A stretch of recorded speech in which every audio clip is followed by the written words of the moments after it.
Lynch. Here. Mrs. Alcorn. Here. Mr. Pacetto. Here. Mr. Sarver. Here, please stand for the Pledge of Allegiance. I pledge allegiance to the flag of the United States of America and to the republic for which it stands, one nation, under God, indivisible, with liberty and justice for all. Welcome, everyone. Glad we're inside. It's nice and warm. At this time, I'd like the board to look over the regular meeting minutes for December 18th, 2024. If there are no additions or corrections, I need a motion of approval. So moved. Second.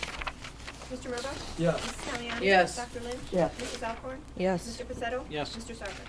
Yes. Tonight, under recognitions and comments from visitors, we have the Renaissance Program. With us tonight, we have Mrs. Andrea Elkerkraut and Mrs. Abby Goy. Welcome. I don't see these names.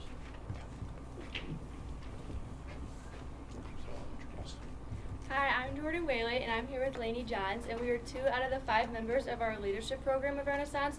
We're here today to thank you for your continued support of our program over the past 18 years. During this time, we have earned 25 national recognitions, including being named a Platinum School of Distinction twice. Johnson's Renaissance has even visited LP to film our school. This footage is used in the Johnson's Renaissance Getting Started video that new schools use if they're new to the program. LP Renaissance continues to grow with almost 30 current active members. Each year we strive to create and implement new ideas, and one of our most recent ones was our Run Runs.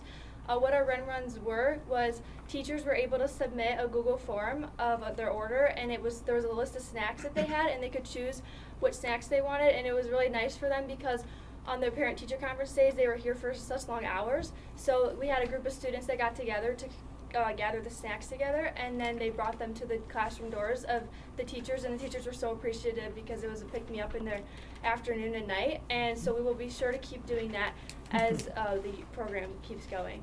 Again, we just want to thank you for your support, and not only that, we want to thank you for your service and leadership that you guys have shown the community and the faculty and the students of LP. And you've given us so many tokens to succeed, so we want to give you some of our favorites. Blake will help us.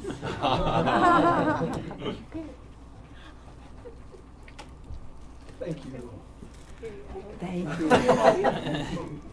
Oh, this is nice. Thank you. Oh, they got the important ones first. Thank you. I like this. Welcome. Yeah. Thank you. Here you go. I use this kind of stuff. Thank you very much. A lot. Good.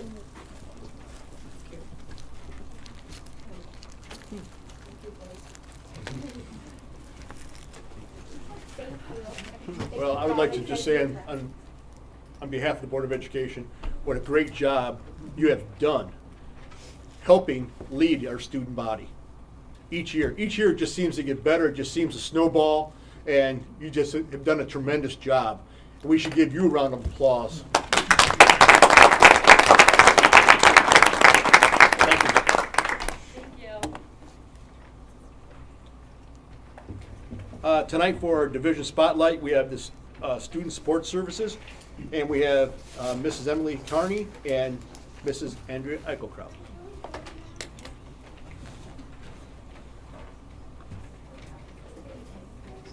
I have hard copies just in case anyone wants to see this. It's very tiny print. We apologize for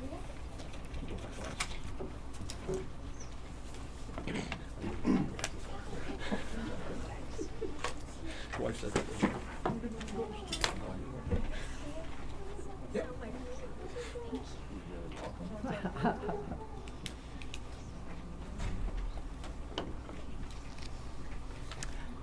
Get the bifocals out there, Rosie. Thank you, Teach. Yep. Pretty small print there for my eyeballs. So. Get the Sir? magnifier out. Are you done over there? Good. Yep. All right. All set up. All right. Well, Thank you need very one? much, Mrs. Hawk. Yep. I'll get. Thank you. Thank you, Mrs. Hawking Collier. There we go. Hey, my mom's not here, is she? No, I'm in trouble. All right, so yes, thank you all so much for having us today. Every year we like to obviously give updates from our division, and we have a lot of exciting updates to share. As usual, I'm going to start first with explaining who we are, because we have grown since last year, so I'm excited to tell you a little bit more about that. We'll give updates from each of the different offices and areas, and then Mrs. Eichelkraut will also give us updates on the Caval Care program and how that initiative has been going at LP. So first and foremost, as you can see, we have grown. We still have 1 school psychologist, 2 social workers, an attendance advocacy program coordinator, our AAP teacher for that program. We have 2 school nurses, 1 SEL interventionist. New this year, we have 2 ROE mentors, which I'll be explaining what they've been up to here soon. We have a half-time work-based learning coordinator and 5.5 school counselors, 2 administrative assistants, including Rachel Balestri, who joined us late last spring, along with our registrar, Paola Milas, who also has been with us for a few years now. So I'm going to start first with the special ed office and kind of let you know how the school psych is doing, what she's been up to. She reported that in first semester alone, there were 120 special education meetings. She then broke it down to let us know 4 of them were move-ins, 5 were domain-only meetings, 59 annual reviews, 43 3-year evals or annual review meetings, 4 initial IEP meetings, 2 parent-requested IEPs, 1 manifestation determination, and 2 IEP amendment meetings. So she's been extremely busy with those. The other tasks that she has undertaken has been regular teacher consultation, behavior support for students who have struggled to make positive choices, consulting and problem solving with therapeutic day school placements regarding LP students, per usual, crisis evaluation, and screenings, just like the rest of our support services help with those as well. Planning for the transition from College Board, the essay to the ACT, especially for our students requiring accommodations. We have special education evaluations going on right now as well, and then she's completing the IEP eligibility paperwork. So, extremely busy. Thank you, Dr. Jones. From the social workers, Megan Mahaffey and Michelle Pacheco, their updates have been that they're providing individual and or group social work minutes for 62 students this year receiving special education services, which is slightly up. They are both providing push-in social work services in the form of groups within specific classrooms, such as Pride, Transition, Goals, PACE, and RISE. And they've actually offered 76 group lessons to date this year, so that's very exciting. Completing special education initial reevals and annual meetings. They've done 62 of those. They've done they have attended 39 IEP meetings / domain meetings for students who receive social work minutes. They've assisted 23 students and families who are considered homeless with access to supplies, services, and supports. And then they too provide crisis intervention services to all students in need. So keeping very busy as well. Next, I have the updates from the AAP program and the coordinator, Sue Brooker, as well as Wendy Zukowski, our teacher. They're continuing to offer that full-time credit recovery program and supplemental, or as we call them, suppies, which are credit recovery online classes. Currently, we have 15 students enrolled in the spring. 2 students actually graduated in the fall. 13 of the students currently enrolled can graduate on time this semester. 2 students can graduate soon after. As usual, some of those classes in the credit recovery program are online, and the other portion are taught by the teacher themselves. They're still averaging between 4 and 5 credits per semester, which is higher again than our 3.5 per semester that they can earn in a regular schedule. Students, actually those students who took supplementals, online credit recovery classes first semester, had a 92% completion rate, so that was awesome to see. Helping students catch up is obviously an important thing that we are focusing heavily on there. Their upcoming volunteer opportunities are going to be at the Illinois Veterans Home. The coordinator, they're going to also participate again in the Career Expo at IVCC this spring. The coordinator will continue to help co-facilitate the Pathways group for our expecting parents, also with Michelle Pacheco, our social worker. And then the coordinator and Mrs. Eichelkraut obviously co-lead the Caval Care program. Next, we have the updates from the nurses, Shelby Knickerbocker and Peggy Zeal. On average, they're having about 30 to 50 students in their office daily. They're continuing to have undesignated EpiPens, inhalers, and Narcan in the nurse's office. Currently working on completing vision and hearing screenings as well as medical reviews. They are seeing the current rise, just like all of us are noticing, a lot of the people around us and people getting sick right now, particularly upper respiratory and GI illnesses, especially throughout the student body. Peggy is actually going to also be housing an RN to BSN student from NIU this spring, so they should be arriving here within the next couple weeks. They're currently seeing 2 students with diabetes care and 5 students for medication daily, and 20 students have 504 plans in the school currently that require their assistance. Next, I have our update from the SEL interventionist, Nicole Kowalczyk. She is getting ready to conduct our second of 2 SEL screeners. That will be on January 31st. Again, this is the tool that we use to measure internalizing and externalizing behaviors. How are our students doing in managing their SEL needs? We then, based on the results of that screener, will the counseling office and the SEL interventionist will determine students who are appropriate for individual services or groups as needed. First semester, she actually gave services through 2 self-esteem groups, 2 anxiety groups, and 2 coping skills groups to 50 students approximately. She provides individual counseling services. On average, last semester, she met with 12 to 15 students per week individually. And then she does refer students to outside counseling or outside services as needed. She's helping still lead the SEL Hub this semester, or this year, where she's working with the ROE to help make sure that we're offering the best SEL services we can. She's preparing also for the upcoming Calves Day. So we have a lot of exciting things happening with that, a training actually coming up for the students here shortly. And then we wanted to include some data. We obviously collaborate regularly, all of the support services providers, and one of the things that we talked about first semester was how important it was for us to kind of know how are we doing so far. Since we first implemented the SEL screener in the fall of 2021, which you can't really see it down there, but the first one over there, doesn't show it on the screen. In the first row of boxes in the graph, that was the fall of 2021, and there's a line going up and down that says the goal is for 80% of your student population to actually be meeting their SEL benchmarks. At that time, we actually had 77% of students who were meeting it, and it kind of breaks it down to show you were they advanced, were they competent, obviously like you can see on here. Since then, in the fall, we've actually increased it to 84%, which by our calculation, that's approximately 84 students. So it doesn't sound like a major percent, 7% though is a decent amount of students that have definitely improved in their SEL skills.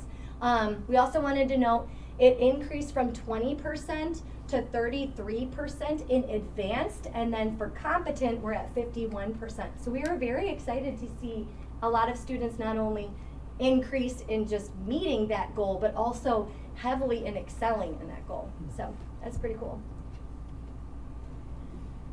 Next, we have updates from our ROE mentors. And again, they're new this year. The counseling office, we manage a lot of the referrals out. As I mentioned, we do the SEL interventionist. We send out the referrals to the ROE mentors. And how we determine who goes to the mentors is typically based on 2 things. When we first told that they were coming, we were looking for students who had academic goals or attendance goals that maybe these guys could help with, but not the heavy SEL component or the SEL needs, because those were being met already or addressed heavily by the SEL interventionist and by the counseling office and social workers. So those students that we determined amongst ourselves, as well as in our attendance committee that meets regularly, we talk about students who would be appropriate for these additional services. They assisted 52 students in first semester, and they're looking to hopefully have 64 second semester that they will work with. They worked on goal setting, homework help, homework check-ins, attendance check-ins, teaching soft skills such as organization and study skills, helping develop homework recovery plans, and served as like positive adult role models. Their goals were actually centered around 62 academic goals, 24 attendance goals, 3 SEL goals, and 3 behavior goals. Their success rate was 88.9% of those goals having been met. They're hoping to meet 92% at least of their goals second semester. The highest rates of success were in their SEL goals as well as 80% of the academic goals. And then they are looking to change how they did their goal setting from first semester to second semester in hopes that they can help their students focus heavily on the why they are working on those goals, as well as more realistic ways to set those goals and meet them. And if anyone has any questions, please chime in anytime. I'm just rolling through.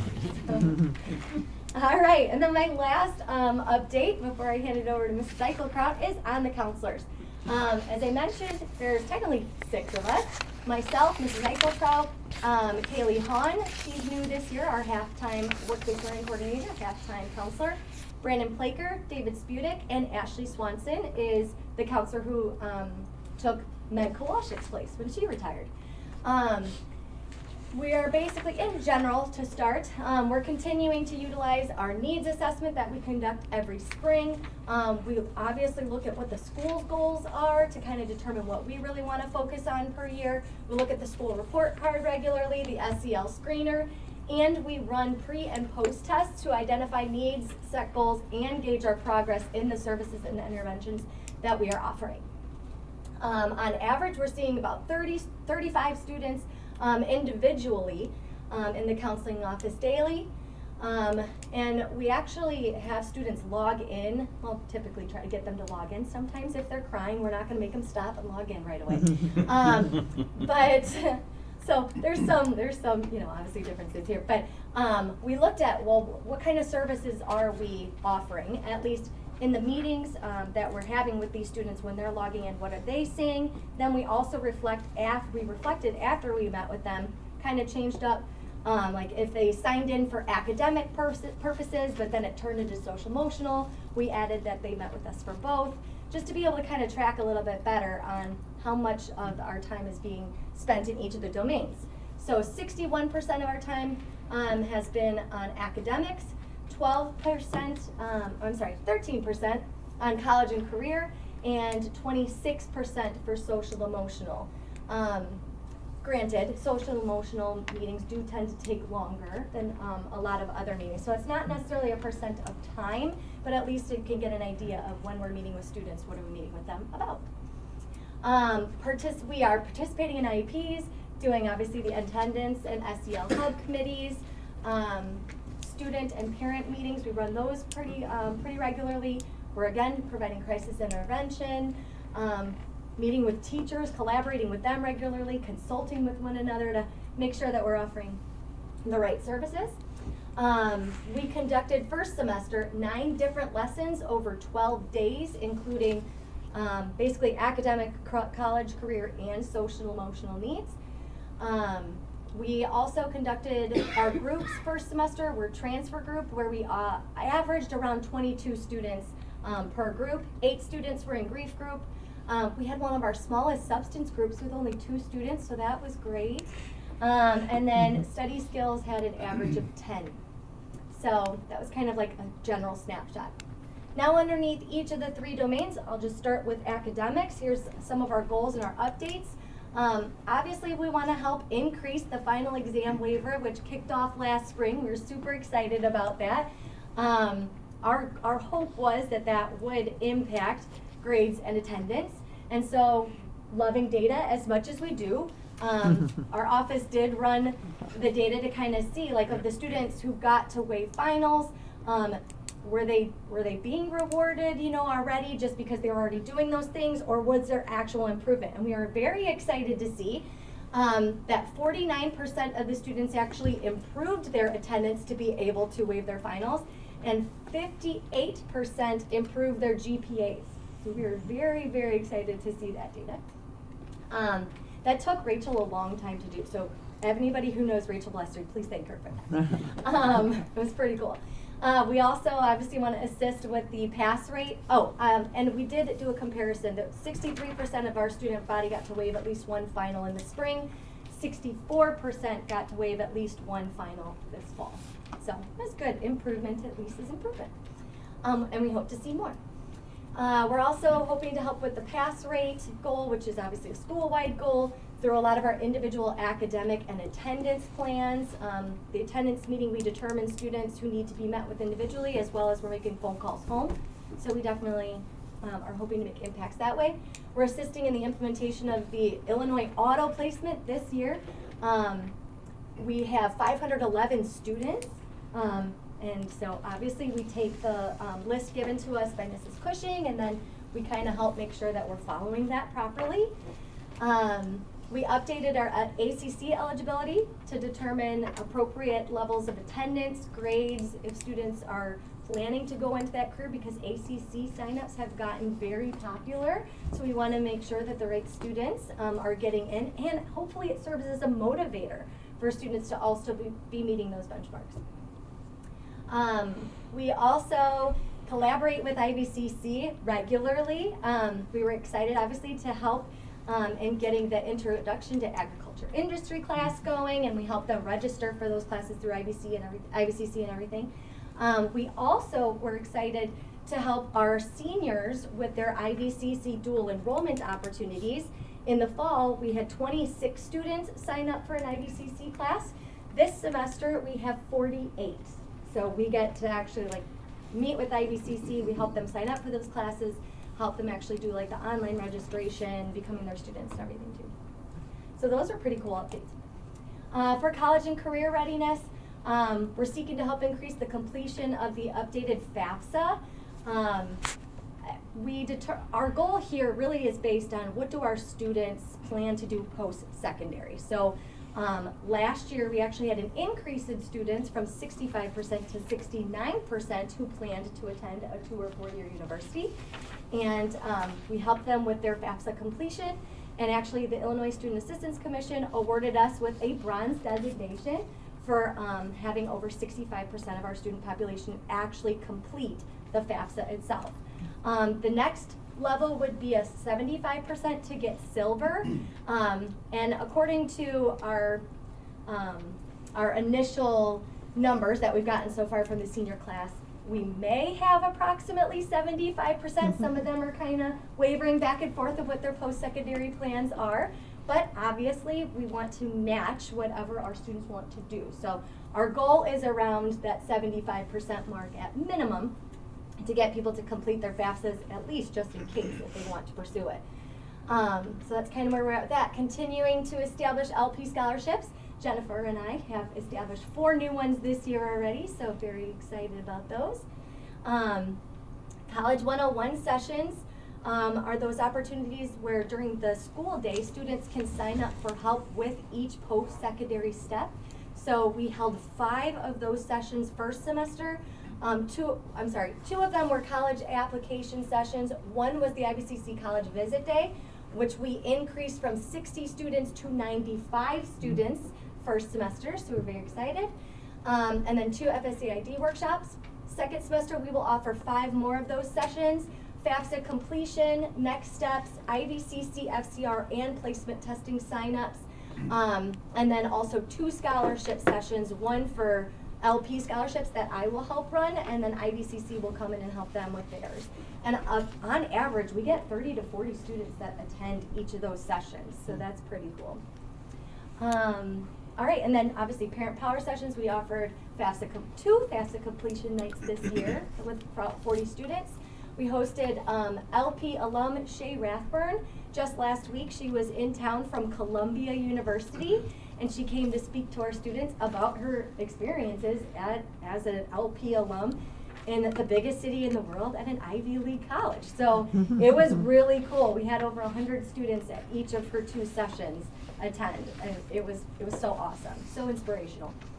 And then our work-based learning update is that we're excited to officially announce it got approved. The welding pathway endorsement is official, and we're looking at what the next one will be. Lastly, with social emotional, we implemented a mental health 101 lesson, again, aimed at trying to help freshmen identify any gaps and help fill some of those gaps, specifically related to depression, coping skills, negative self-talk, a lot of those ideas that we were finding as issues on SEL screener, needs assessment, and common themes that we meet students with. We did a pre and post test, and we saw a 24% increase in their understanding between the differences of anxiety versus an anxiety disorder. And that was from 68 to 92% of the students, and then 62% increase in the understanding of active versus passive coping skills and the values of both of those in their mental health. And then at this time, I'm going to turn it over to Mrs. Eichelkraut for her update. Oh, yes. How many total IVCC credits can an LP student compile? So when they're doing dual enrollment, they're actually allowed to take several classes. When we do IVCC early out, we tell them they're not necessarily limited. However, we do have conversations with them about what the workload is in college compared to high school, and if you're carrying 5 classes in high school, what would be a realistic load outside as well. So it really depends. We have some students, because we got the list of how many students had signed up and for how many classes. Some of them were taking like 4 classes. That's extremely rare when you're still in high school. Most of them were 1 to 2 if they're still a high school student. Is enrollment in those dual credit courses limited to juniors and seniors? Well, you can if you are younger, you can actually the school can sign a form that allows you to take an IVCC class that we state they're in good standing and we believe they should be allowed to do that. So there are ways to do that. Most of our students, though, do not take advantage until junior or senior year, or the summer going into junior year. All right, thank you. Yeah, of course. Emily, on your update for the nurse, what is a 504 plan? Trick me. Yeah, there you go. A 504 plan is accommodations normally for students that don't need an IEP, but they have, a lot of 504 students have medical conditions. For example, diabetics that the nurse sees would oversee a 504 plan. Okay. So there's accommodations and some of them like needed breaks or being able to use the restroom or having a snack. Things like that wouldn't necessarily be allowed in a classroom unless in a regular classroom without that type of Sure. Thank you. supports. You're welcome.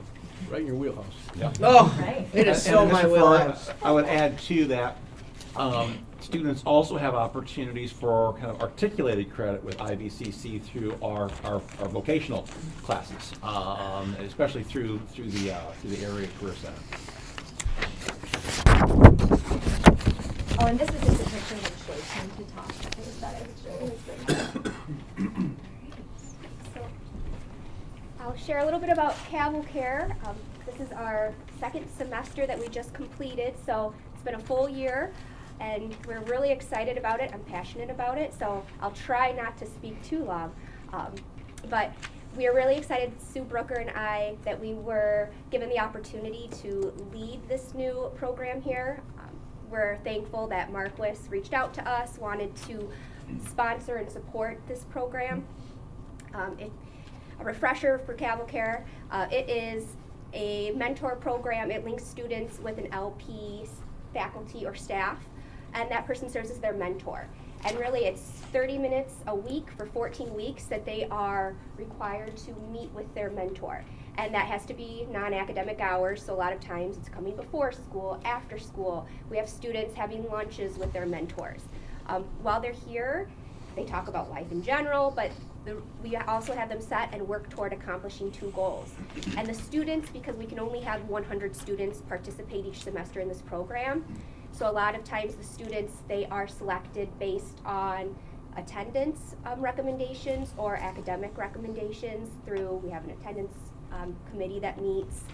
I know Mrs. Brooker, Sue and I, we look through a lot of data at the end of each semester. We look at failure rates, we look at attendance, and then we try to really pick bubble kids who really could use that extra push, that extra cheerleader to help them cross that finish line the following semester. when we start and we meet with all our mentors, we tell them we have a couple goals for you: relationships and goal setting. Your goal is, as a mentor to these students, is to be a positive role model. We want you to have a connection with the student, to really get to know them. At first, those first meetings, we always share, it could be a little awkward because it's a lot of time they haven't met this staff member. I mean, we have staff members who are a part of Caval Care who are in the security office. We have people who are in, the bookstore. We have Mrs. Dose, people who maybe are behind the scenes, but they're really a part of the school, and it's at first maybe a new experience for a student because they didn't know that that person was here, and it's great to get them into meet new people here. We tell our mentors really work with these students to empower them to reach new academic goals, attendance, behavioral. Again, like we said, the biggest thing is just being that kid's cheerleader. A lot of times, and when Sue and I met with the Marquis, actually CEO and different people who are really behind this, I remember the CEO saying, I was very fortunate as a child because I always had parents there who were there to cheer me on. When I won an award, they were there to congratulate me. But not every kid has that. So for him, and having family members in education, he said he wanted to give back, and he wanted to give kids an opportunity to have someone in their corner, especially if the ones who don't have somebody there. So that's kind of another thing that Sue and I like to keep in our mind when we are selecting students. The goals that the students set with their mentors, they have to identify 2 areas, that they'd like to see improvement. One of them has to be a hard number, like an academic or attendance goal. Like I want to improve my attendance. I want to have no more than 5 absences. And I'll give you some examples here in a moment of some of our actual goals that we've had. And then one of them, it's just, I would like to become part of a club or become part of an activity in the building. So I'll give you some different examples, but really the mentor, they just are to encourage them and to log their meetings and their progress. So again, we turn the mentors loose. Your goal is relationships with students and to help them set goals and help them achieve them. So after our first semester, and last year when Sue and I started this, we didn't necessarily compile as much data because we were just kind of, trying to figure it out ourselves. This year we really tried to dive in more. So this year we had, or past semester I should say, first semester we had 62 mentors. Now we began the program with 93 students and we finished with 78 students. The reason why we didn't finish with all 93, a lot of the time it was because biggest reason was they transferred out. Whether they transferred to a home school, they transferred out of district to another school. That was our largest one. Some of them, there were medical reasons or different reasons that kept them out of the building, so they weren't able to meet with their mentor for 14 weeks. We did lose a few who, we had to tighten up some attendance policies for students because it was getting to be, I think, a little difficult for some of our mentors to try to manage if we had to cram everything in. We had to hold the students accountable. But those 78 students who finished, they were really proud of themselves and they all had great things to say. Now, 58% of them, as you can see, were female, 42% were male. We broke it down. Gender, we had grade levels, so you had 12% were freshmen, 23% sophomores, 29% juniors, and then 36% for seniors. We focused heavily on seniors and juniors because we were really hoping to get them, push them to the finish line because they are closer. I know we have a lot of freshmen and sophomores who are part of the program, and once they're in, they want to stay because they really are enjoying their time with their mentor. We broke it also down, some additional demographics. We looked at what their reporting race is. We looked at their socioeconomic status. So actually 60% of our students in Caval Care, who are successful, they are considered low socioeconomic status.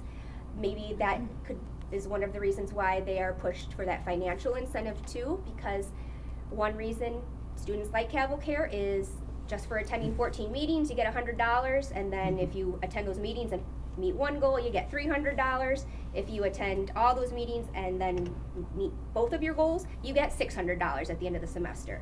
And then a lot of times we invite you back to do it again second semester because we want to keep that support in there for you. And then you earn $600 the next semester, hopefully. And then you have $1,200 you didn't have. So that is definitely a motivator for a lot of our students. One thing that I've noticed is in the counseling office, we have 12% of our students in this program, they are English language learners, so English is not their first language. In the counseling office, I see a lot of times, because this isn't their first language, they're struggling to keep up with work. They don't even understand how to call in for attendance. Yet, we have paired them with a Spanish-speaking mentor, and those students, oh my goodness, their grades have improved. I've talked to one of our mentors who's Spanish speaking and is working with a student from Guatemala, and one of the goals is to practice speaking English more fluently. And they practice every time they meet, and it's really neat to see. And then also that mentor is kind of their go-to person for just any question that they have in the building because they don't know where to go. And it's awesome to see that they have that connection. 14% of our students also have IEPs, so they're getting an additional support too through CavalCare. I did talk to you a little bit about goals. So we do have goals that our mentors set with their students. They will track each meeting that they are with the student, and then Sue and I also look into the logs. We check them, make sure regularly that they are being updated and that the goals are going to meet our criteria. So just some of the examples, these are actual examples from this past semester with quantitative goals. So these ones, we always tell our mentors, we want to open Power School, we want to be able to see it in Power School. It has to have a hard number with it. So we're looking at data. It's typically attendance and academics. So, we had a student that was earned a 75% or higher in all classes. 3 or less missing assignments in geometry. That was a student who that was one class they really struggled in. So that was what they wanted to focus on. Missed no more than 6 days of school this semester. There was one, you could tell she wanted that final exemption waiver. She wanted to earn an 80% or higher in all classes and miss no more than 3 days this semester. There was one who wanted to have 0 missing assignments in all classes. Our qualitative goals, we always say, it's something that you just observe it.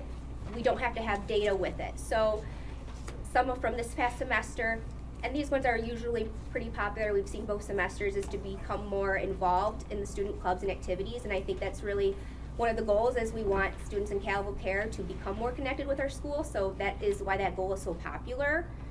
We have had a lot of them. They want to identify and implement effective study and organization skills to improve timely assignment completion, explore career pathways in history and science. That student was very specific in the areas that they were interested. Improve time management by creating a weekly study plan and starting tasks earlier. Explore college opportunities and make a list of potential colleges. That was one of our seniors, their goal. So it's really cool because a lot of times, and one thing I want to look in the future is how many of these students in CavalCare are first generation college students.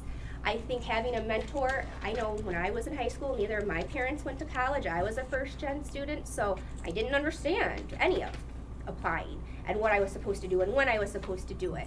So I know that mentors are working with students on that, and I think it's wonderful they're getting that opportunity. Yes, they can always go to the counseling office, but you are already meeting with this person every week. You're talking about life in general, and it gives them something that they can work on and discuss. So our results from CavalCare, like I said, we had 78 students who completed the program. So when we awarded the checks, only 6% of those students, they just met the meeting goal. So most of our students actually met at least one goal, and most of them, majority of them, actually met both their goals. So 6% of our students, they earned $100. They were able to attend the meetings, but they didn't meet the other goals. The quantitative goal, so that was 5%. So they earned, 5% just earned the $300. Qualitative goal, and then, they've also met the meeting goal as well, I guess. When they've done the quantitative, they've also done the meeting goal. The qualitative and the meeting goal, that was 27%, so they also got $300. But then we had 62% of our students that they met both of their goals, so the quantitative, qualitative, and they were able to attend all of their meetings. And actually, when I was looking back at data, there were 3 students who didn't go through all 14 meetings. They but they didn't want to stop meeting with their mentor. So they might not have been able to finish, and they knew that, but they didn't want to stop meeting. And I thought that was pretty cool, because it's not just financial for some of these students, it's that connection. And even students who, for various reasons, were able to finish last semester, they're asking to come back because they really liked that opportunity. They really liked that connection. So at the conclusion of the semester, we did ask our students who finished to anonymously give us some feedback. And that was my most exciting part, because we turn mentors loose, we give them goals, make connections, set goals, but we wanted to see what the students actually thought who were part of this program. And 75% strongly agreed that being part of CavalCare made them feel more connected to LP. And I thought that was amazing to see.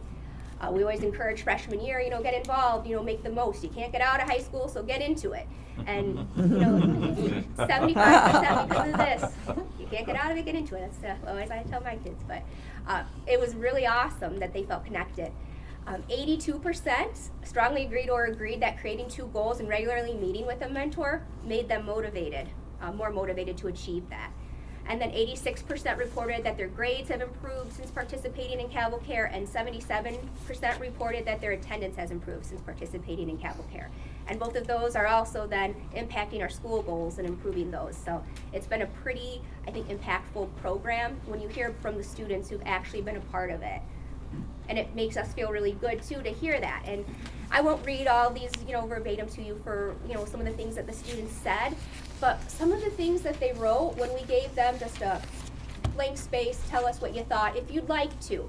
A lot of them, there's one who says, my mentor, they talked about help me pick out buying a car. I mean, that's not something that's part of the program. We're not, you're not here to help them buy a car, but that might be a process a student doesn't know anything about, and they're talking to their teacher and helping them do that. It's a life skill. We have, them talking about how every tiny step he was proud of me. That goes back to they just want somebody to be their cheerleader. There are some students who they don't necessarily receive that, and this gives them that adult in this building that they're connected to. And I remember in one of my classes, I wish I could tell you exactly the research, but I remember it really was something that stuck with me, that it just takes one adult to be an impact to a student to maybe help them get out of a cycle in their family, whether that is to be that push to graduate high school, that push to go on to college, that push to break a cycle and move on and do better. So I feel that this sets students up maybe with an extra support if they did not have that. So it's been just amazing to see and hear them, hear what the students have to say.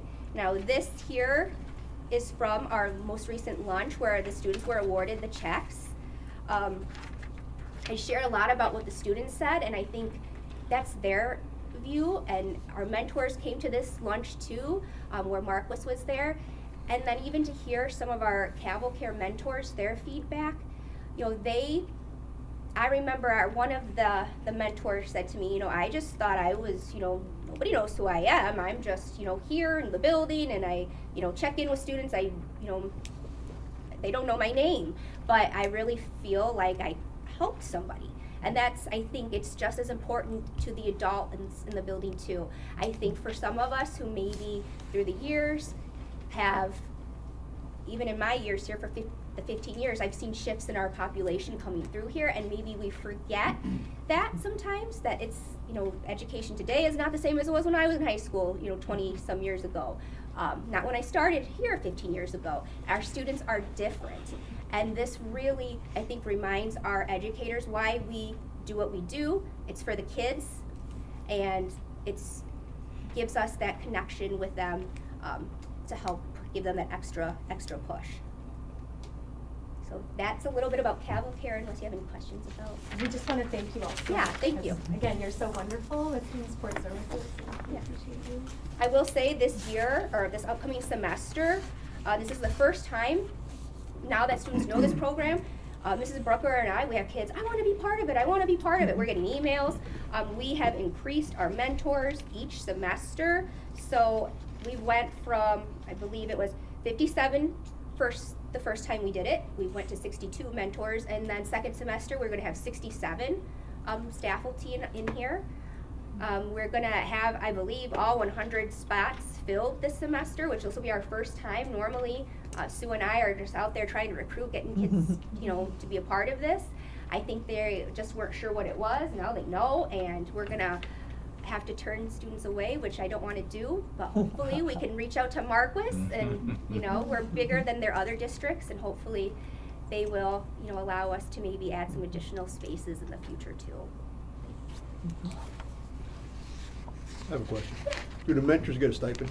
Oh yes, so and that is based on how many weeks that they meet. So if the students meet the full 14 weeks, they get $400. If it is, I believe, 10, 12, or 13, they get $300, and then it just works its way down. Yeah, I'm saying they put a lot of time in. They do, yeah. And I will say, I remember when we first submitted our, request for how much we needed, for checks and whatnot, the Marquis, he was surprised. He's like, wow, that's exceptional. But I will tell you, our teachers, our faculty and staff, these kids, if they didn't answer to an email, I mean, they, on their prep, are looking up where are they at. I'm going to go into their class. I'm going to call them out for a minute. When are you free to meet today? And, I mean, they were really, our faculty here is wonderful at making sure that those kids don't give up on themselves. I would add too that I think for some of our staff that that are in positions where they may not have regular contact with students, and for some of our, quite frankly, some of our faculty, that the things that they have experienced or learned about what kids are going through has been also just as eye-opening for them as I think it has. We've got a caring staff, but I think that it's elevated that level of empathy and understanding for the challenges that many of our kids go through. I think that one piggybacking off of that is I've had a couple of faculty. I see it in the counseling office all the time, but I didn't realize, that the student has to work to help support their family, to help pay bills, and they're working, and until when they leave here, till 10:30, and then they have to do 2 hours of homework, and no wonder they're sleeping when they get here. So yeah, it is definitely something I think they're seeing that the population has changed. Our student needs have changed. Not only that, the culture has changed, and this is filling a gap in a lot of lives of what used to be the grandparents or the aunts or the family that was surrounding these kids, and that doesn't happen as much anymore. And so having a mentor, having an adult that cares and works is going to build confidence and self-esteem and learning life skills, and it's great. Thank you. Thank you. Thank you for the opportunity. Thank you very much.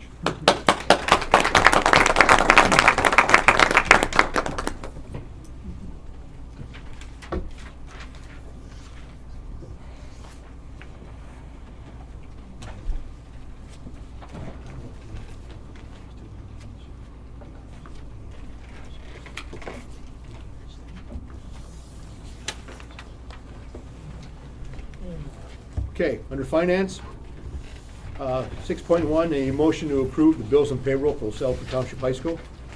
So moved. Second.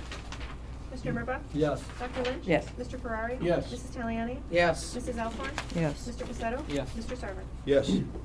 A motion to approve the bills and payroll for LP Area Career Center. So moved. Second.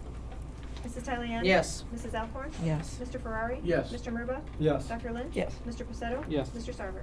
Yes. A motion to approve the payroll report. So moved. Second. Mr. Pacetto? Yes. Dr. Lynch? Yes. Mr. Ferrari? Yes. Mrs. Taliani? Yes. Mr. Murbaugh? Yes. Mrs. Alcorn? Yes. Mr. Sarver? Yes. A motion to approve the financial records as presented. So moved. Second. Mr. Murbaugh? Yes. Mrs. Taliani? Yes. Mr. Ferrari? Yes. Dr. Lynch? Yes. Mrs. Alcorn? Yes. Mr. Pacetto? Yes. Mr. Sarver? Yes. And a motion of approval of required board and employee travel expense reimbursements. So moved. Second. Mr. Murbaugh? Yes. Mrs. Taliani? Yes. Mr. Ferrari? Yes. Dr. Lynch? Yes. Mrs. Alcorn? Yes. Mr. Pacetto? Yes. Mr. Sarver? Yes.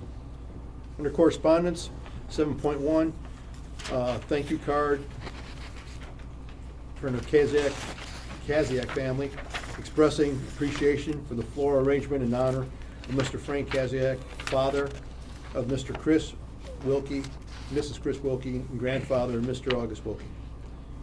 7.2, thank you letter from Mrs. Cheryl DePape for the Board of Education donation to the LP Foundation, Educational Foundation in memory of Frank Kaziak, father of Mrs. Chris Wilkie and grandfather of Mr. August Wilkie. 7.3, a thank you card from the Skoma family expressing appreciation for a floral arrangement in honor of Mr. Francis Skoma, father-in-law of Mrs. Jennifer Skoma and grandfather of Mr. Drew Skoma. 7.4, a thank you card from the Vincent family expressing appreciation for the support and kind gesture in honor of Mrs. Marjorie Ann Vincent, mother of Mrs. Kathy Brzezinski. 7.5, TIF reimbursements. City of Oglesby, $22,472.02.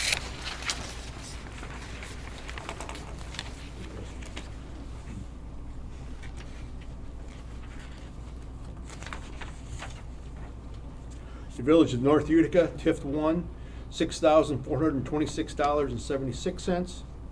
TIF 2, $465.97, for a total TIF reimbursement of $36,257.48. Under Board Committee Reports, 8.1, Building and Grounds Committee, Mr. Ferrari. Building and Grounds Committee met on Monday, January 13th. We initially spoke about the agriculture building. There was the initial board coffee to discuss it was scheduled for this past Monday, but got canceled because of the extreme weather. We were also advised that the initial classes with IVCC have started and are ongoing. The superintendent has still not been able to get any cooperation regarding the additional property along 6th Street. We discussed the replacement of the 4 remaining basketball backstops, and action items 10.6 and 10.7 on tonight's agenda will be covering the costs of that work, which is to be carried out this spring. Let's see. The kitchen freezer cooler replacement was also discussed, and that will be action item 10.5 tonight. Bids were received for replacement of the coolers, and that is, as I said, scheduled. Oh, by the way, on the basketball backstops, that was a unanimous vote in favor by the committee. There was also discussion about some additional facility projects that are ongoing. And there is an action item tonight, number 10.11, regarding bids going out that were prepared by the school architect, Mr. Kometz.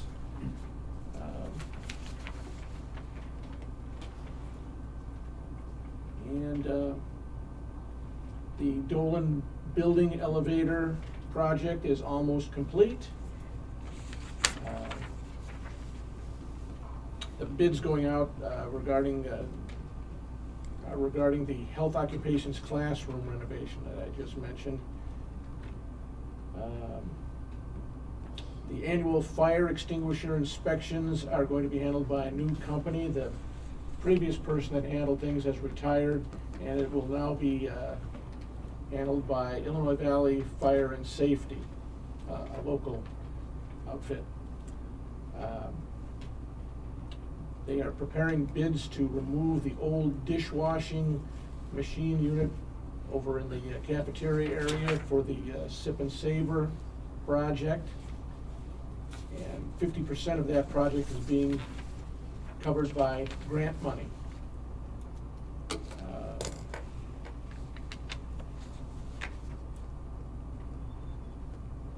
The athletic complex windows are expected to arrive in mid-February, finally, and they will be installed as soon as good weather permits. Also, Mr.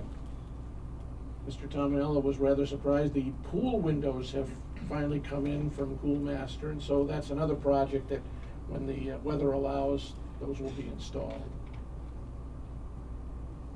And the parts are in for the ACC Creve Core door. So everything is moving ahead well, despite the awful weather, and that's all we have. Any questions? Thank you, Mr. Ferrari. Finance Committee, Mr. Murbaugh. We met on Tuesday, January 14th. We're 50% of the way through the fiscal year. We have received 77.3% of our revenues, and expenditures are 62.18%. It is down a little bit from what we expected on the revenue side, simply because the state's pending payment for special education transportation is a little bit behind. Dr. Robleski was going to check into that and see where we stood on that. But otherwise, we looked at the cash and investments, the cash flow statements, ACH transaction and investment accounts, and everything's normal. I mean, we reviewed everything. We recommend that Dr. Robleski and his staff begin the fiscal year 2026 district budget. We also discussed the Series 2025 bond update, and also Mrs. Dose presented us with a bond tracker system, which was phenomenal. So unless you see it, it's hard to kind of understand how it works, but it will really track the expenses, make sure we're on time and on budget and everything else throughout the whole thing, because there's a lot of moving parts to it. So this will keep with each tab, each project, and everything else. It's going to be a great tool for this and going forward. We also recommend, that's in the agenda for this evening, the paraprofessional substitute pay recommendations. We also approve and recommend approval for the basketball backstops. And then there was a resolution to sell some equipment, 18 sewing machines and 5 mixing machines that we approved. And also recommended that go on the agenda, the movement of working cash, transfer of $235,000 to the building fund to cover payment for Vissering Construction for $212,400 to Howard Fellows Stadium, and $21,000 at the sports complex concession stand. And we unanimously approved that. That was it. Okay, any questions? Thank you, Ms. Murbaugh. Administrative reports, superintendent's report, Dr. Robleski. Thank you, Mr. Sarver. I want to first start by introducing two of our associate principals, Ms. Kate Lance, who oversees our school safety office, and Mrs. Jamie Salazar, who oversees student support services. They're going to provide an update on our attendance and our discipline data. And I believe we're starting with the attendance. Okay.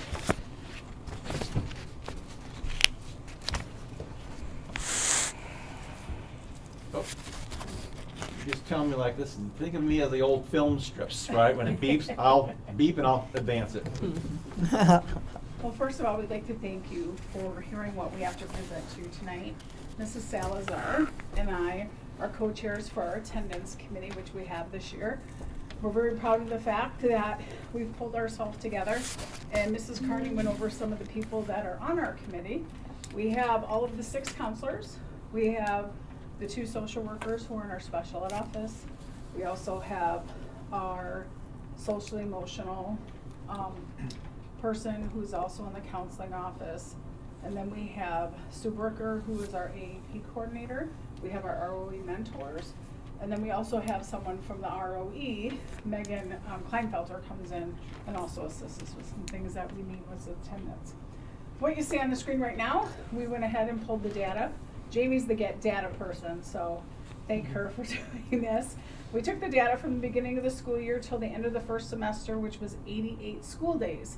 So what we did, we went and we did the average attendance for each one of our different levels. So if you look at each one of those are the percentages for our 9th, 10th, 11th, and 12th graders. And then our overall percent for our daily attendance. You printed it. Kate, I do have last year's okay. also. Okay. Can you go back to that? So for the 9th graders, last year the number was 92.08%. 10th graders would have been 91.51%. 11th graders 92.48%. And the 12th graders last year at the end of December, which was 87 school days, was 86.24% of their attendance days, and the average was 90.64%. So that was a positive. So I thought I would share that as well. Okay, so December attendance data. This is overall from August 9th until December 20th is this information. So on the left-hand side, we have different categories that we've been using throughout the year for our attendance committee to determine what kind of interventions we want to assign to the students. So kind of working up from the bottom, that white box that says 5 to 9.5 days absent. Last year, at the end of December, there were 312 students. This year, there are 206. And that is actually a difference of 8.6% of students. We talked about that in our last attendance committee meeting. We do believe that students probably had the biggest difference there because of the exam waiver that we assume that that really helped incentivize students because it was about 100 student difference there. And then going up to the yellow, those are, yellow and red are students of concern. I know Kate is going to go over the definition of what a chronic absentee student is and what we have to report to the state. But so students in yellow and red are really of concern. So students that miss 10 to 17.5 days of school by the end of the year, we have set those students up with interventions such as the Cavill Care program, the ROE mentors, all of those interventions that we talked about, and I am going to review that as well in the next slide. So last year there would have been 181 students. This year 141 students. That is a difference of 3.2% when we compare total student enrollment for those 2 years. And then our students of 18 days plus. Unfortunately, those students have already met the criteria for being a chronic absentee student. So there is a difference of 1.5% between last year and this year for the positive. So 1.5% difference doesn't sound like a lot, but it is 18 students that we have improved to being at school, more often. And unfortunately, we have a handful of students that are missing like 75 to 80 days of school. So there unfortunately are some students not without effort from us visiting homes, and we're going to talk about that next on the next slide, Dr. Obleski. Thank you. So these are our attendance interventions. They're actually not a lot of them are new. We just kind of coded them a little bit differently, and as we looked at the data this year, we assigned it a little bit differently. I think in the past, we were aware that we had these interventions available, but assigning them and understanding who was going to do what, I think maybe was a little bit unclear. So what is different though school-wide, as you know, would be our monthly huddles where we are sharing with the entire student body the attendance goals and the data. So everyone is aware, students and staff, of that we want everybody here and what that looks like at the current moment. And then again, the pre-huddle goal setting for individual students is new this year as well. So again, that's happening for everybody. And then steps 3 through steps 8 are those students that we talked about from 10 days to 17.5 days. But it starts when a student misses 3 days of school. So we have really asked the staff, teachers specifically, to jump in at day 3 and contact the parents and the students that we notice they're missing, reach out and ask how we can help get their work made up. And then the counselors have really stepped up.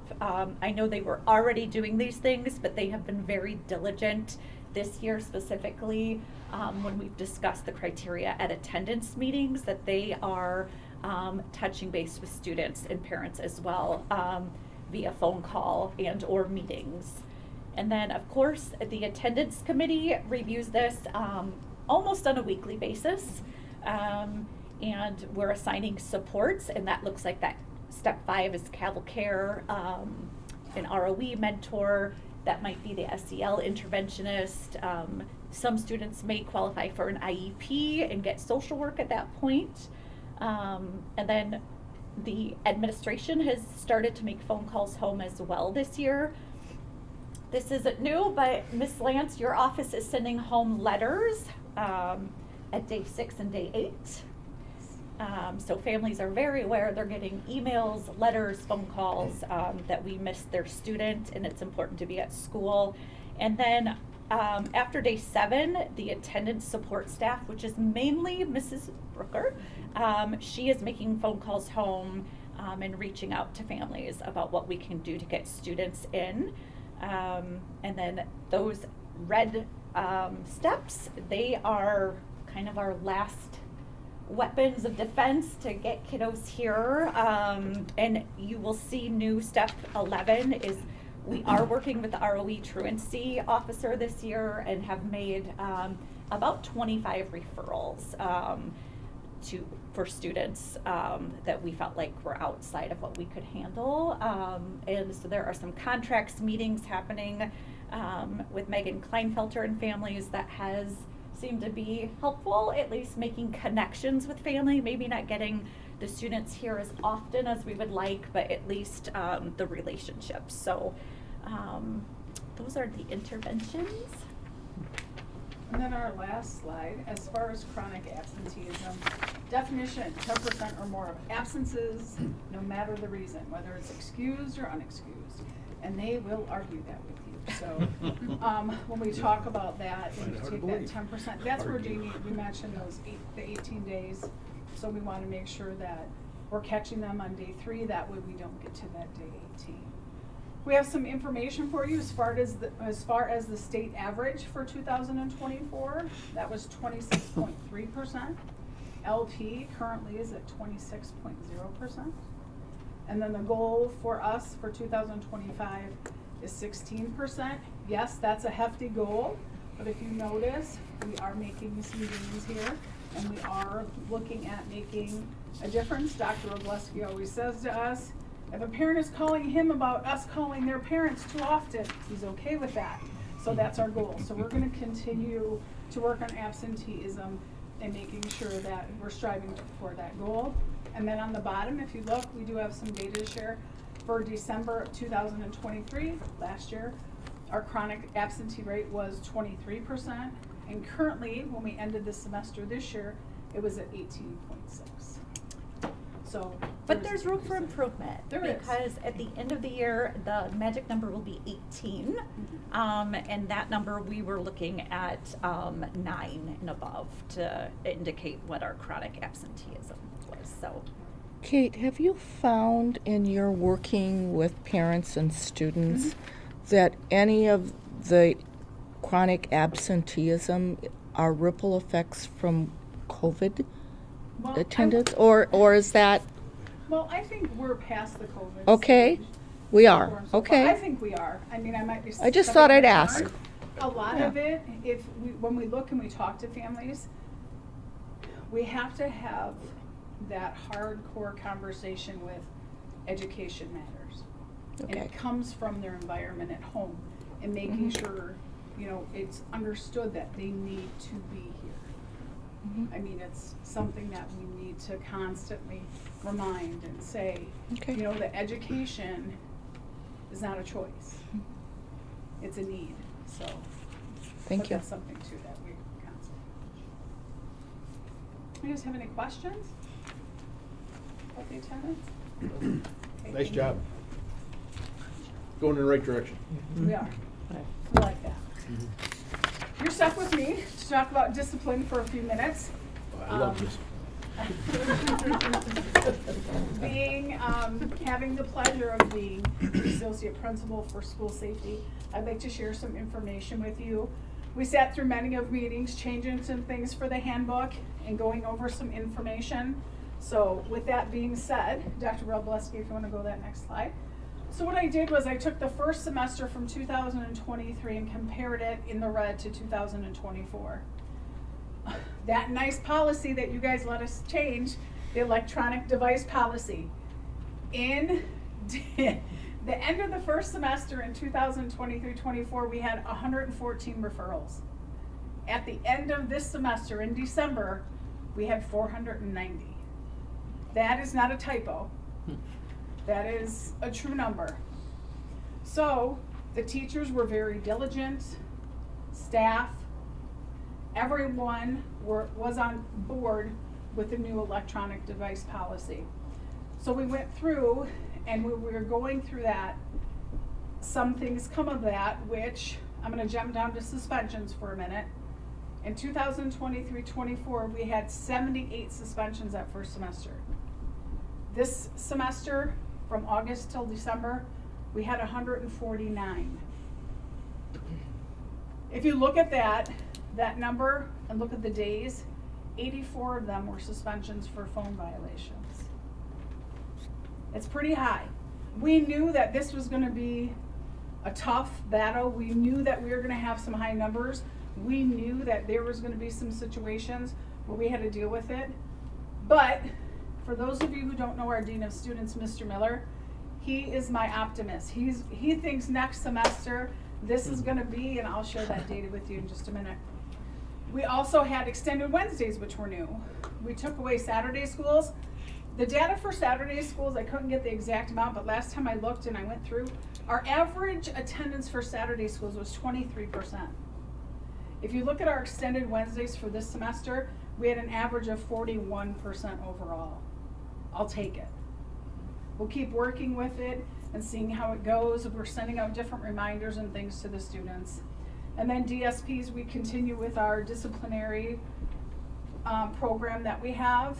And if you look at our numbers there, they stay about the same. We had a few more this year because, or this semester because of when they skip an extended Wednesday, they can move to a DSP. So that's the information there. Now, to really break down electronic devices, because I know that was a big topic. I know that's a lot of information that we went to. If you look, we have the 5 different steps. The first step is we confiscate the phone, the student can pick it up. We had 313 referrals for that. The second one, again, we confiscate it. The parent has to pick it up. 112. And let me tell you, we have had electronic devices in our safe for up to 6 weeks. That's the longest we held the phone. A parent said, I'm not picking it up. We actually had a call on finals and say, can you come pick up your phone and your earbuds? So, I mean, parents, some of them really are backing us on this, which we really appreciate. The third one is 1 day suspension, 15-day social probation. We had 42. Step 4, that's that 2-day. We had 17 of them. And then the 5th one, a 3-day with a 30. And then they have to bring their phones into us and we hold them for the rest of the semester. We have 6. So starting this semester, we have 6 students that if they get a first violation, their phones come right to us.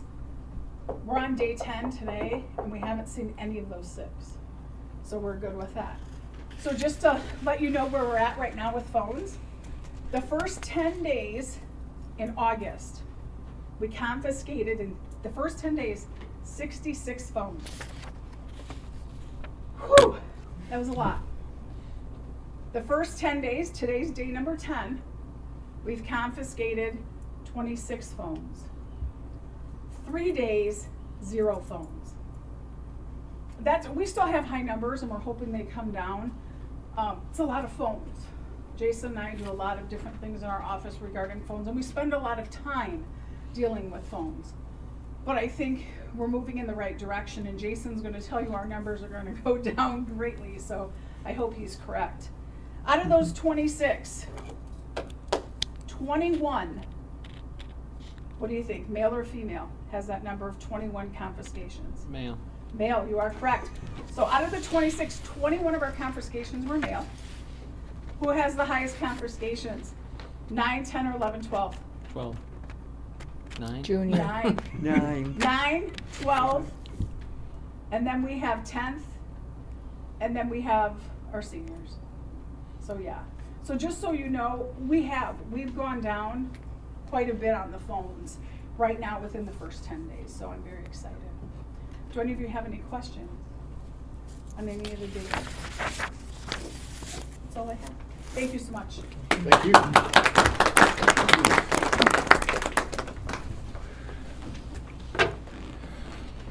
Just to wrap my report up, there's a lot of information I'd shared in this month, and so I'm not going to go through it item by item unless you have any particular questions that you need me to elaborate on. Okay, thank you. Okay, everybody, right? Everybody's good? Right. Thank you, Dr. Obleski. Principal's report, Mrs. Cushing. Good evening. My report contains a lot of information about things about second semester starting. And so we are off to a very good start. I won't go through all those. I'm going to highlight 2 things that I think are really noteworthy to share with you. First of all, it is the greatest pass rate that we have had in the 9 years that I've been collecting data on first semester grades. So of 7,051 grades that were earned by our students in first semester, we had a pass rate of 95.08%. That is phenomenal. I think we're typically at more like the 90% zone, and I used to get really happy about that, but we've upped our game now and we're at 95. So they've raised the bar, our teachers and students, and I'm very, very proud of that. The other item that I wanted to highlight was the ag program. So a lot of work has been done behind the scenes to be able to present to you the one sheet here. So lots of hours have been put into this to land on our 3 courses that we will be implementing. There's 4 on there, but obviously the one is the dual credit that we're already running this year. So I worked with our rep from the state. I also had the design curriculum meeting that we had parents on, administrators on, school people, we had students on it, so kind of a wide cross section. And then also used information from the counseling department when they do their student survey, interest survey, excuse me. So we kind of took all of those angles and used the data. We arrived at the fact that the animals pathway is the one that will be most beneficial and sort of got the most votes, and that's where we're landing. I would also point out that the intro to ag course that will be the starting one will also work well with agribusiness, which was the second choice. So when we look to put in a second pathway, we already kind of have that at least introductory class there. We won't have to double up on that, and we'll need a few less classes to make it work. So I'm very excited to be able to share that with you. Are there any questions about the ag classes?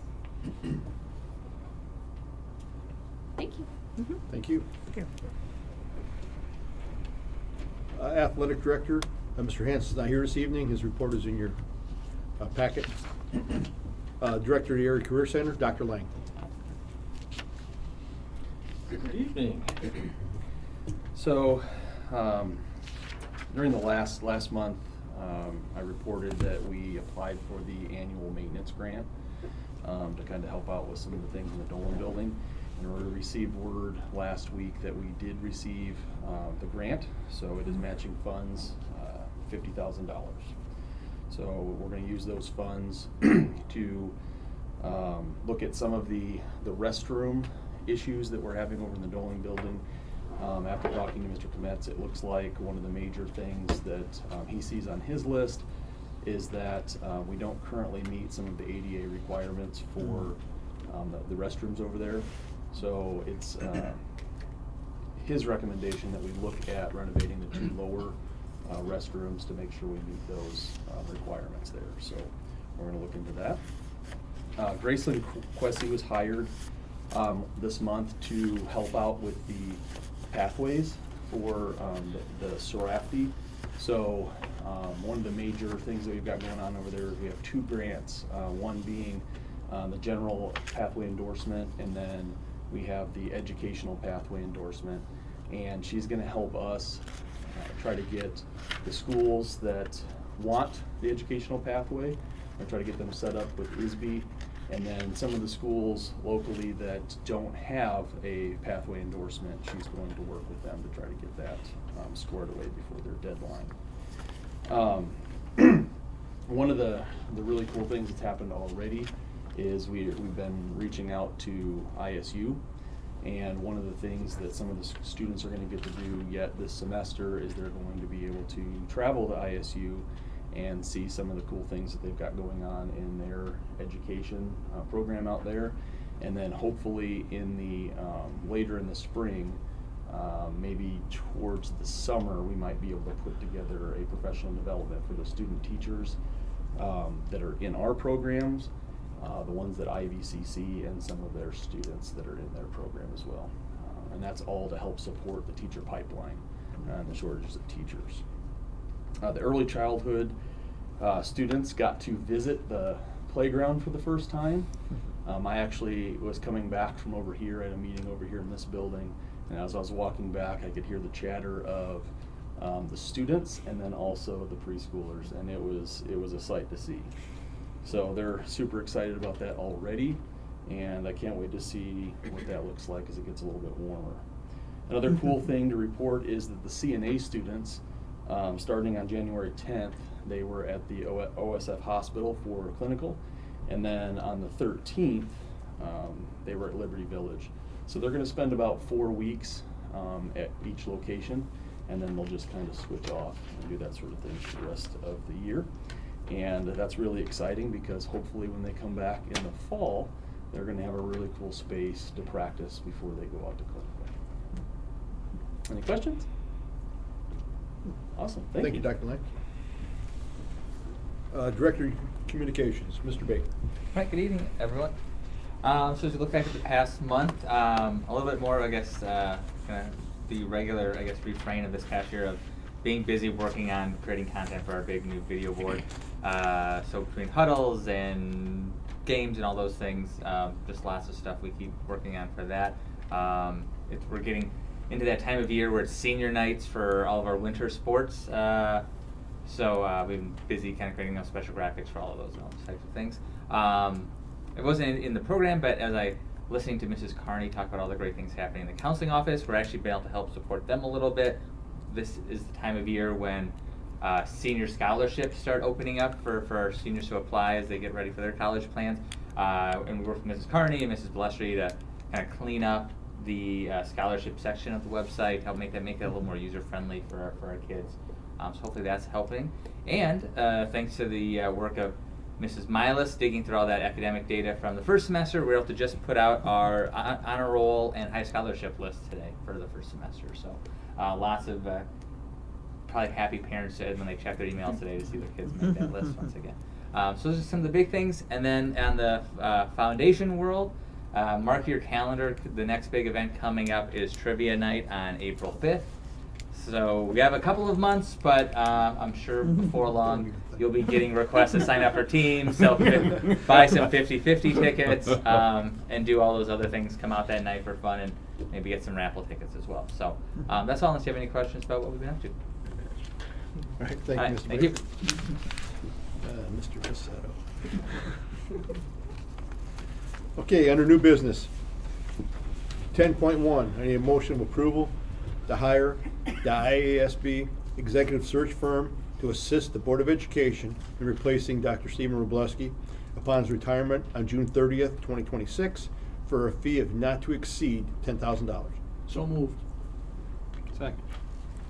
Can I ask a question? Can I ask a question, or? Yeah?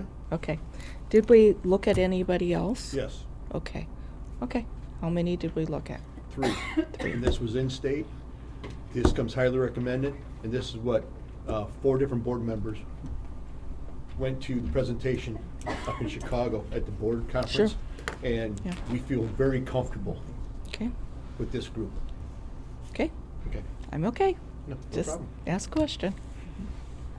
Mr. Ferrari? Yes. Mr. Pacetto? Yes. Mrs. Taliani? Yes. Mr. Murbaugh? Yes. Dr. Lynch? Yes. Mrs. Alcorn? Yes. Mr. Sarver? Yes. 10.2, we need a motion of approval of resolution 2025-4 to authorize superintendent to prepare the fiscal year 26 district budget. So moved. Second. Mr. Murbaugh? Yes. Mrs. Taliani? Yes. Mr. Ferrari? Yes. Dr. Lynch? Yes. Mrs. Alcorn? Yes. Mr. Pacetto? Yes. Mr. Sarver? Yes. 10.3, I need a motion of approval of resolution 2025-5 to abate $235,000 in the working cash fund, Fund 70, to the operations and maintenance fund, Fund 20. So moved. Second. Mrs. Alcorn? Yes. Dr. Lynch? Yes. Mr. Ferrari? Yes. Mrs. Taliani? Yes. Mr. Murbaugh? Yes. Mr. Pacetto? Yes. Mr. Sarver? Yes. 10.4, I need a motion of approval of resolution 2025-6 endorsing Vision 2030. So moved. Second. Mr. Pacetto? Yes. Dr. Lynch? Yes. Mr. Ferrari? Yes. Mrs. Taliani? Yes. Mr. Murbaugh? Yes. Mrs. Alcorn? Yes. Mr. Sarver? Yes. 10.5, I need a motion of approval to hire John's Sales and Service LLC to install the following equipment to repair the produce and meat coolers in the kitchen for a total of $42,868. A, new vaporizer coil and condensing unit on the produce walk-in cooler, which is $20,559. And B, new evaporator coil and condensing unit on the meat cooler, which is $22,309. So moved. Second. Mrs. Taliani? Yes. Mrs. Alcorn? Yes. Mr. Ferrari? Yes. Mr. Murbaugh? Yes. Dr. Lynch? Yes. Mr. Pacetto? Yes. Mr. Sarver? Yes. 10.6, a motion of approval to hire H2I Group via the Sourcewell Purchasing Cooperative to replace the 4 basketball backstops in Select Gym for a price of $66,423, and this is the same firm that did the first 2 in the gym earlier this year. So moved. Second. Mr. Pacetto? Yes. Mr. Ferrari? Yes. Mrs. Taliani? Yes. Mr. Murbaugh? Yes. Dr. Lynch? Yes. Mrs. Alcorn? Yes. Mr. Sarver? Yes.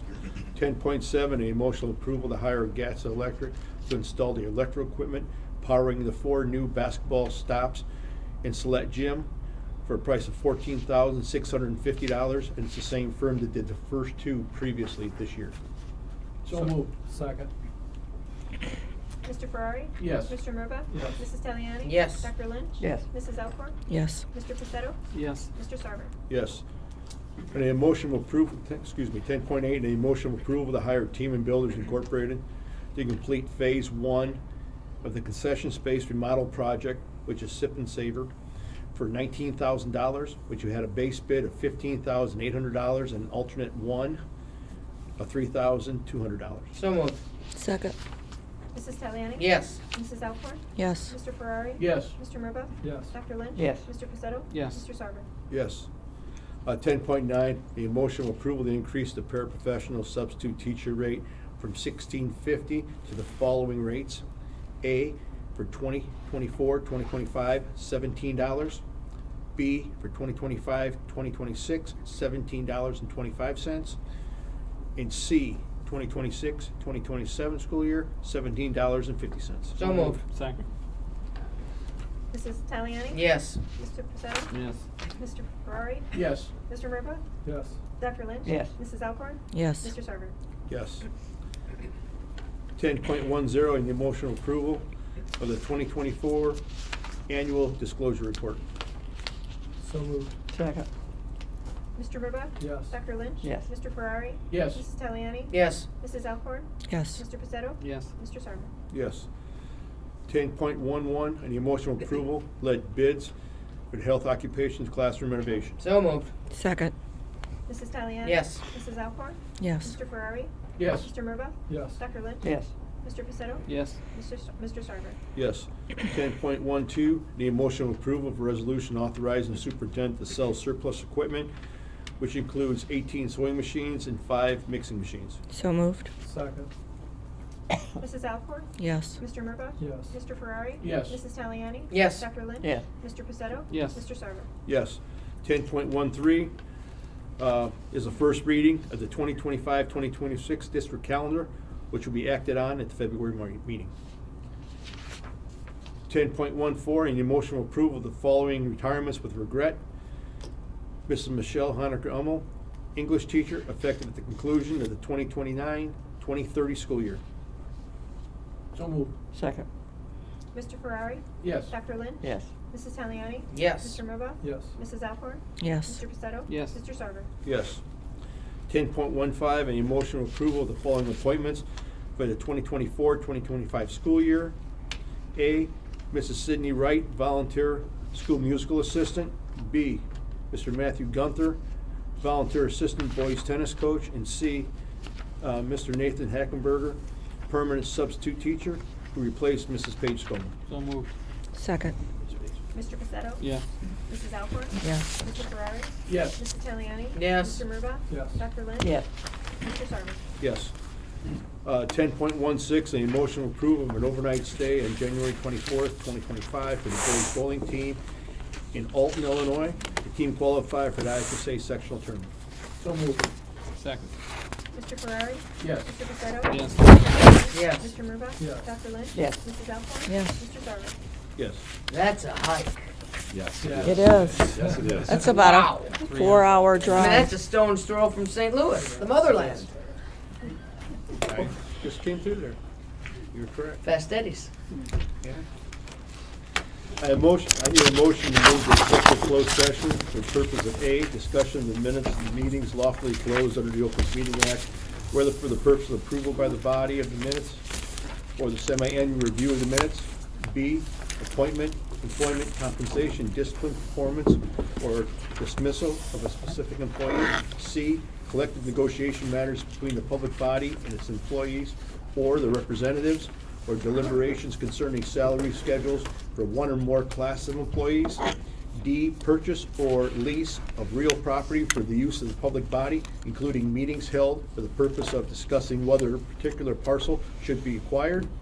And E, imminent pending litigation with open sessions and possible action items to follow. So moved. Second.